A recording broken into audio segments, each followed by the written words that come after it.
Malaysia Malaysia Malaysia Malaysia নিয়ে একটি খুবই চমৎকার একটি সুখবর এবং খুবই আনন্দর একটি খবর ইতিমধ্যে আমাদের হাতে চলে এসেছে।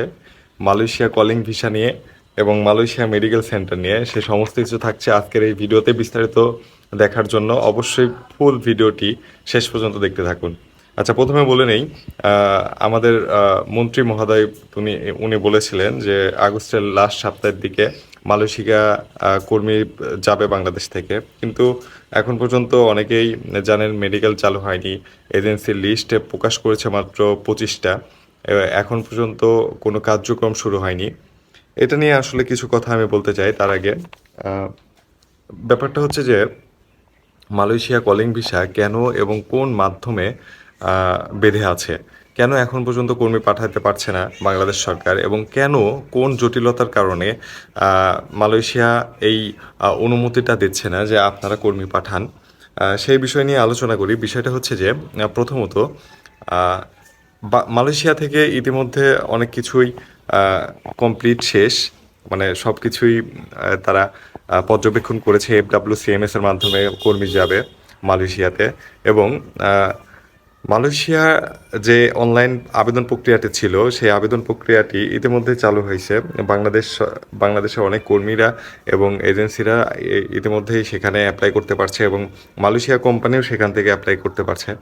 এখন জটিলতাটা হচ্ছে সিন্ডিকেট। এই যে সিন্ডিকেট স্বচ্ছতা করার জন্য বাংলাদেশ সরকার এত মেহনত করছে, কিন্তু এই সমস্ত কোনো কিছুই এফেক্ট করছে না এই ভিসার উপরে।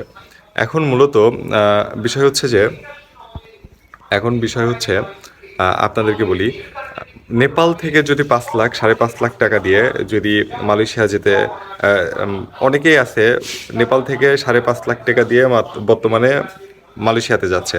এখন নেপাল থেকে যদি 5.5 লাখ টাকা দিয়ে মালয়েশিয়াতে যায়, তাহলে আমাদের অলরেডি 7 লাখ টাকার মতো লাগতে পারে। আমি অ্যামাউন্টটা বলছি না, তবে এটার কাছাকাছি। এটা একটা সাধারণ নলেজ। আমাদের মন্ত্রী মহোদয় যখন বলছে যে স্বচ্ছতা এবং সিন্ডিকেট ভাঙবে, দেখা যাক কে কতটুকু পারে। কিন্তু ভাই, যদি সিন্ডিকেট ভাঙতো বা স্বচ্ছতায় যদি নিয়ে আসতে পারতো, তাহলে এতদিনে আমরা মালয়েশিয়াতে কর্মী পাঠাইতে পারতাম, আমাদের কর্মী মালয়েশিয়াতে কাজ করতে পারতো।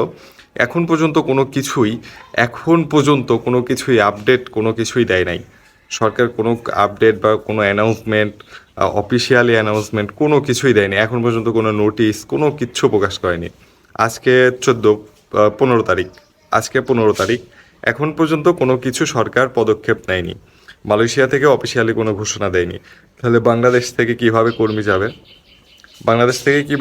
যাবে? আর এই যে কিছু কিছু রিক্রুটিং এজেন্সি আছে যারা কিনা বলছে মেডিকেল করে নেন, BMET কমপ্লিট করে নেন। হ্যাঁ, করে নেন, সমস্যা নেই, করে নিতে পারেন, কিন্তু এখন পর্যন্ত কোনো আপডেট আসেনি। তো তো আসলে যখন আপডেট আসবে আমি বলে দেবো আমার এই চ্যানেলের মাধ্যমে।